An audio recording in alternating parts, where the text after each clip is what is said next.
Welcome to Chautauqua People. My guest is Randy Elf. He comes from a long-term family in these parts. He's an attorney by training. He's also a writer for the Post-Journal. Randy, how did your family make its way to Chautauqua County?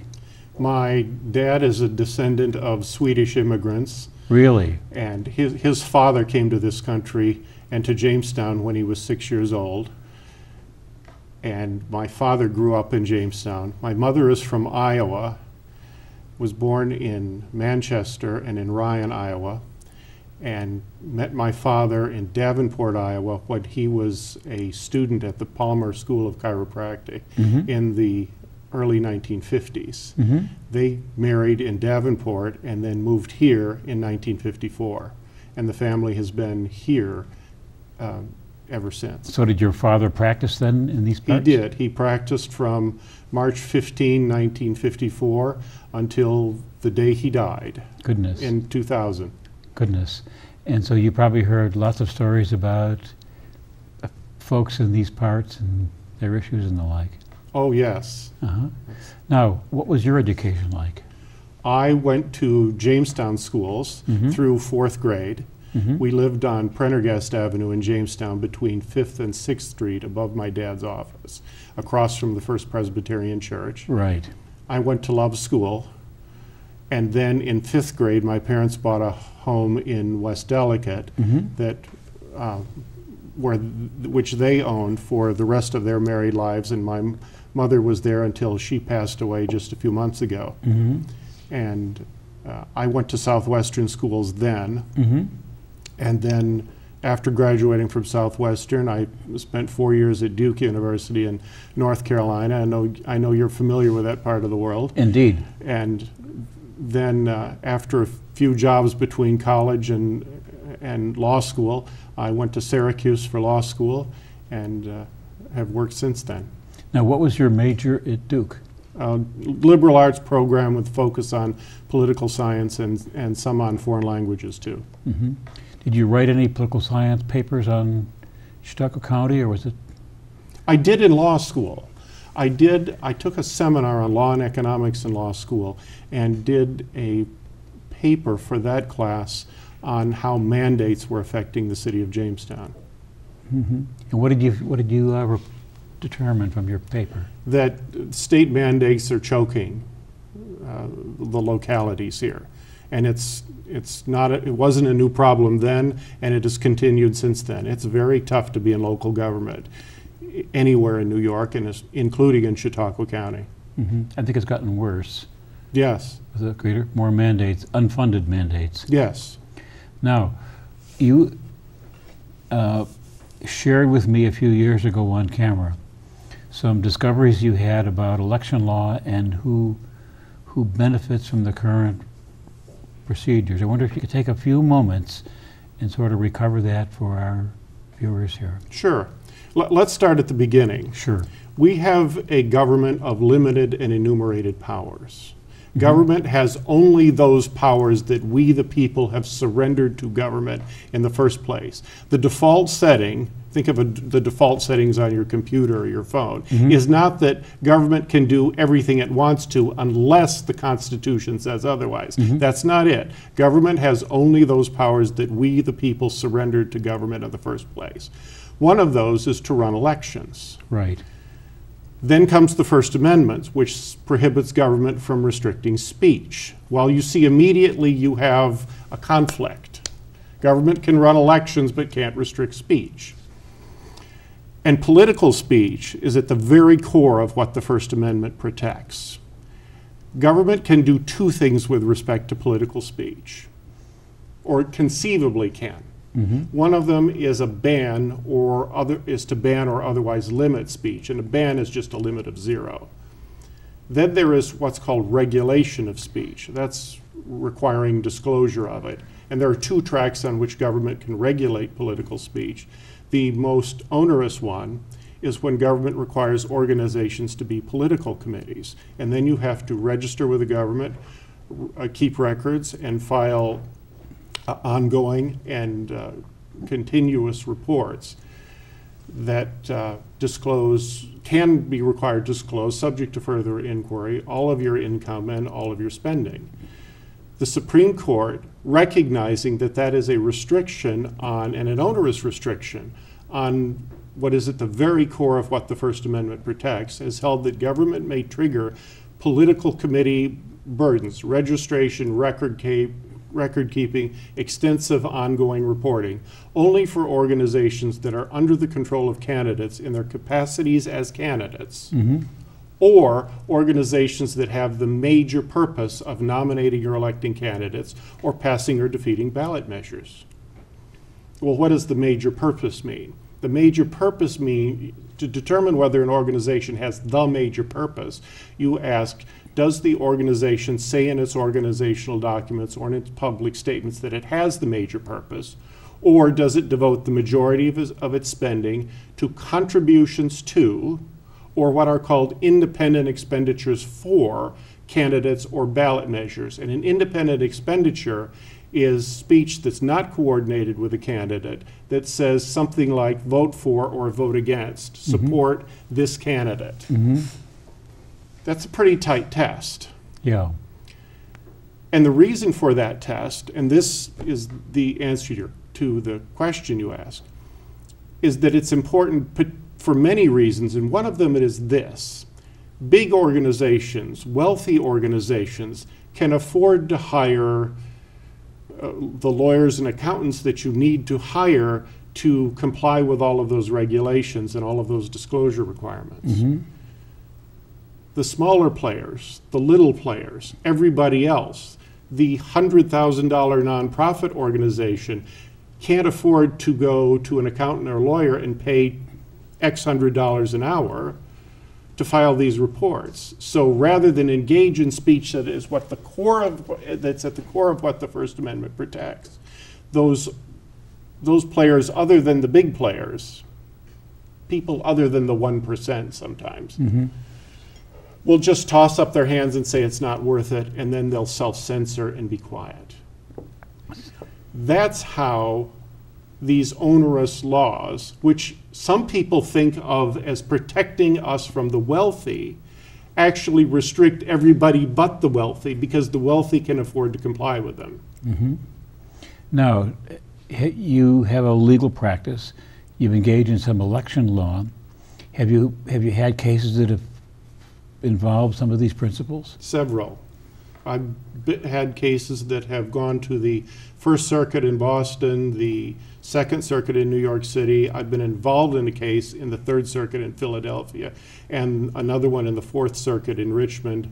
I've filed amicus briefs in the Fifth Circuit. I have never been in the Sixth Circuit in Cincinnati, which is where I was a law clerk. I've been in the Seventh Circuit, Eighth, Ninth, 10th, 11th, and DC circuits too. So you've made the rounds. And I've tried to get the Supreme Court to take a few of these cases. They've never granted certiorari. They've never taken the case when I've asked them to. Okay, well, keep trying. Yes. I would love to digress and talk about each of these circuits. And the son of an attorney, we heard a little bit of these discussions at dinner table as kids. I bet you did. And we won't pick on the one that's out in California that was my favorite for, you know what I'm talking about. Oh, yes. Talking about. So how does this all apply to what we see going on in Chautauqua County?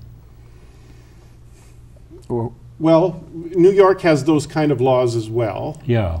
And they're different than some of the federal laws. And New York has revised them in recent years, and those New York laws will affect people in Chautauqua County as well.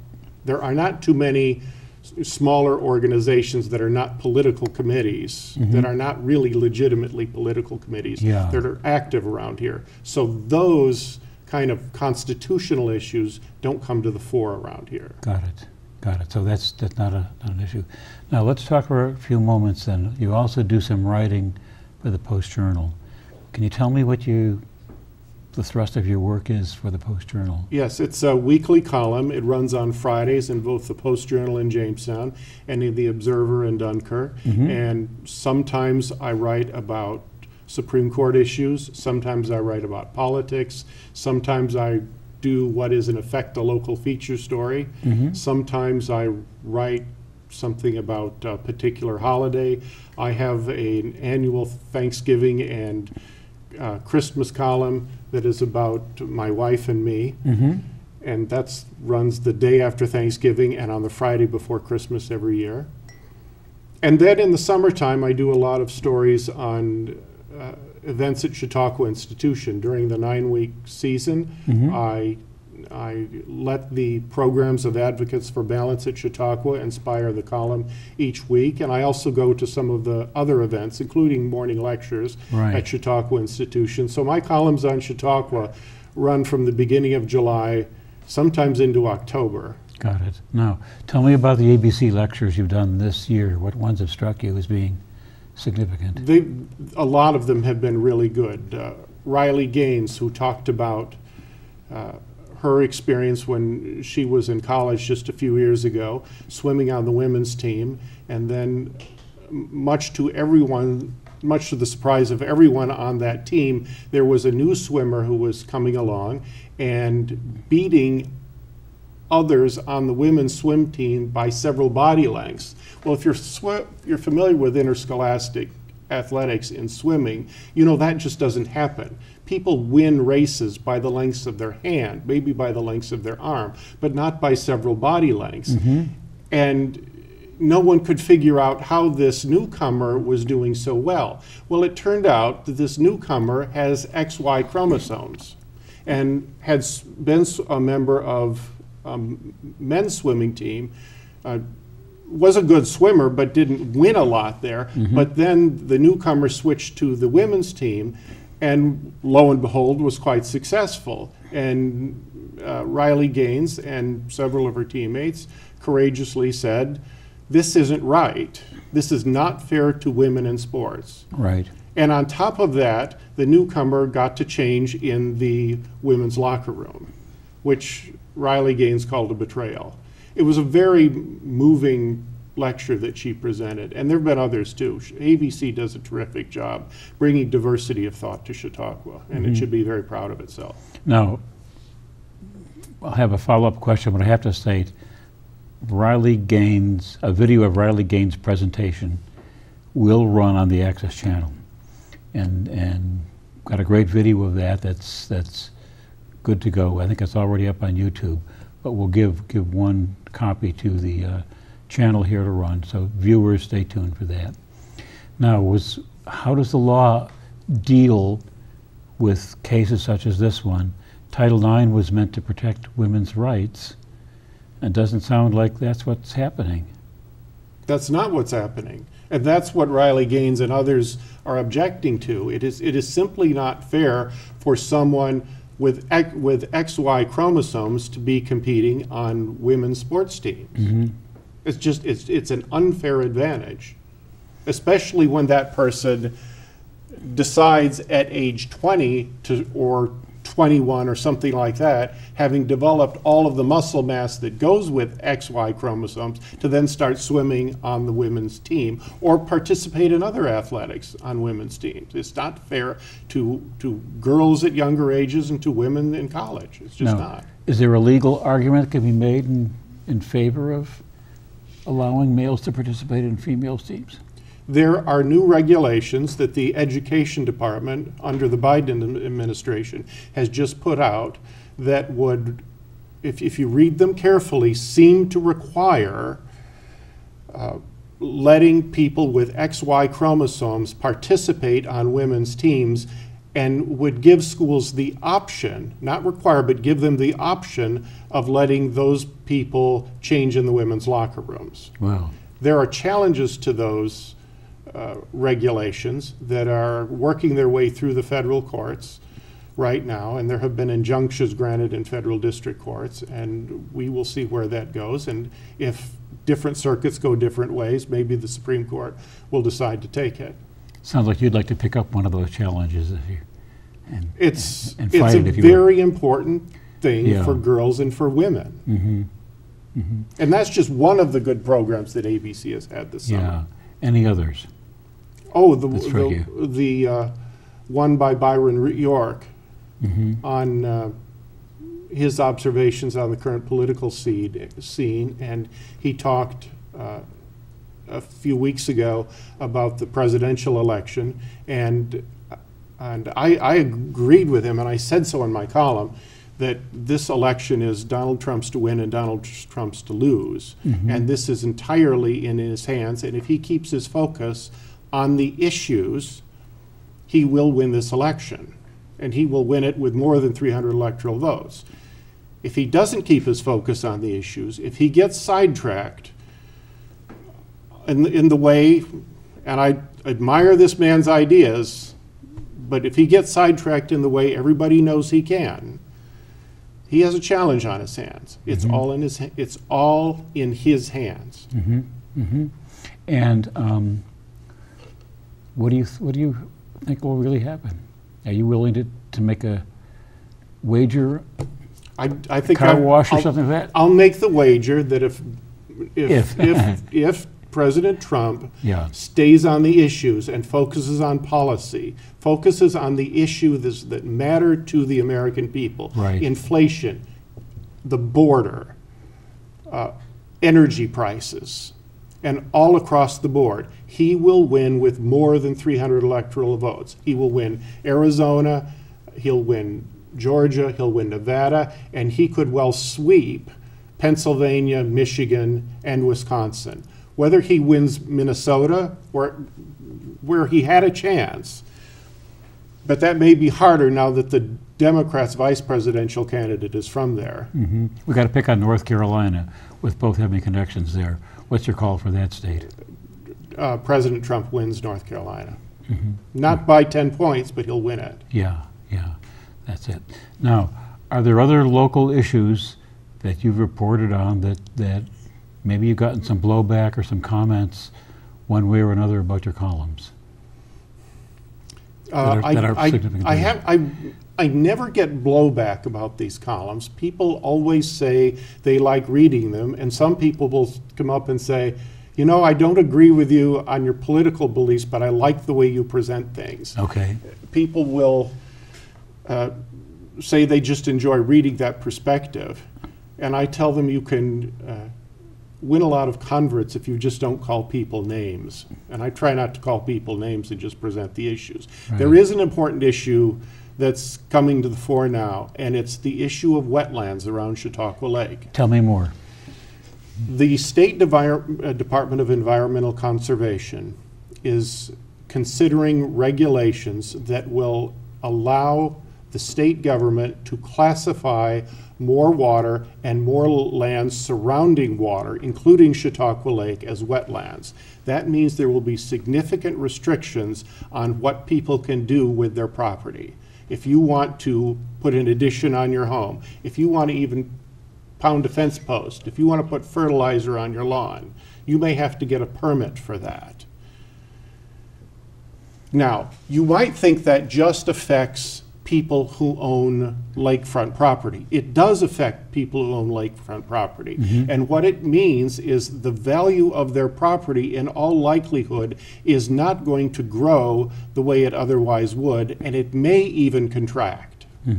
Now, how does that affect other people who don't have lakefront property? Well, the local governments and the local schools, you know, collect their money, their taxes through property taxes. Property taxes are based on property value.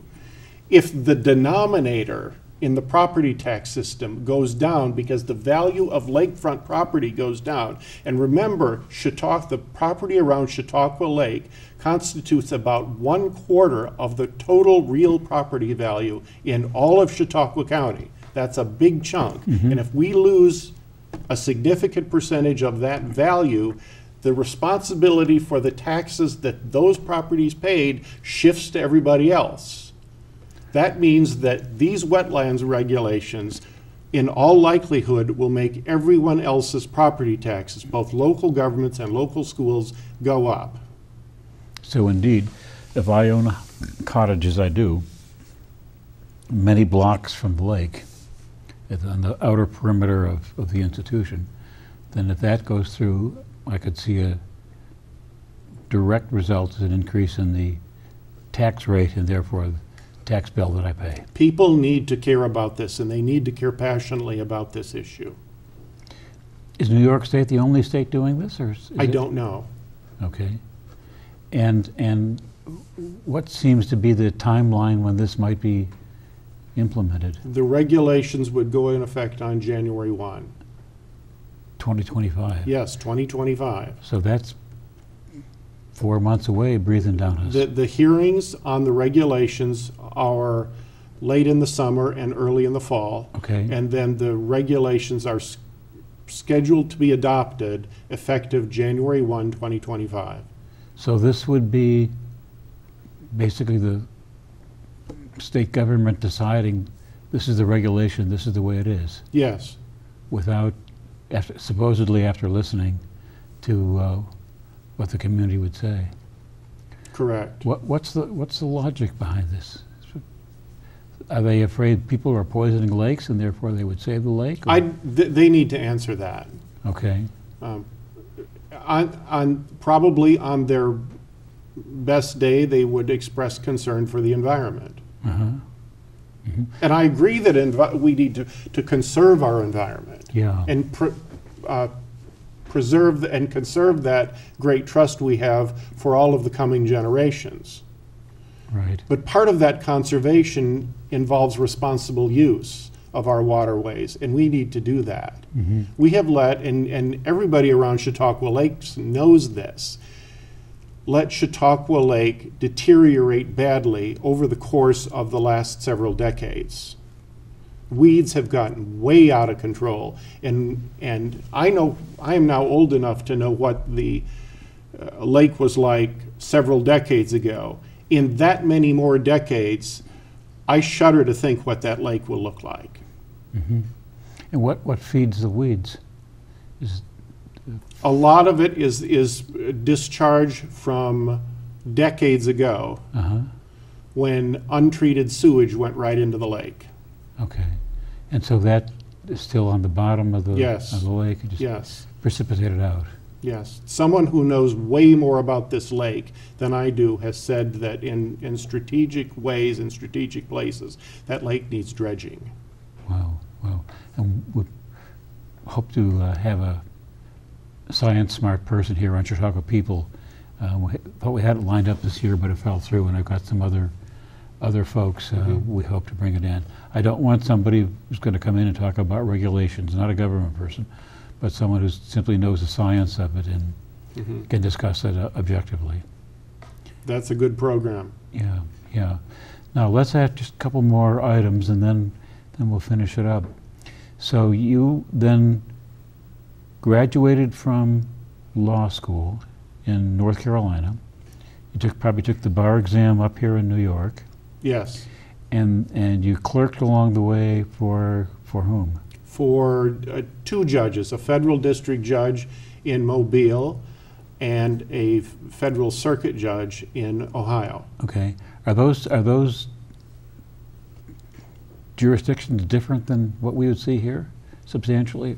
Somewhat, because they're in different parts of the country and there are different results in different circuit courts across the country. Right. It's substantially the same, but there are always important differences. Yeah, so not a major problem. Right. Now, you're writing, you're doing election law.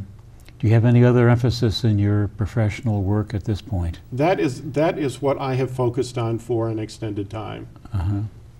And I would love to be able to see the day when the Supreme Court takes one of those cases and straightens this out in the name of freedom of speech. I would love to see it too. I've had so many friends tell me to go sit in the Supreme Court and watch them come in and do their business, but I've somehow not made that trip. I assume you've been a spectator in the Supreme Court. I have. What's it like? Well, the room, first of all, the room is an odd-shaped room. Mhm. It's much higher than it is wide or long. Really? So you feel a little bit like you're sitting in a refrigerator. Mm-hmm. And that's an odd way to describe Yeah. the Supreme Court chamber, but that's what it feels like. The justices sit not very far at all from the counsel standing at the lectern. Mm-hmm.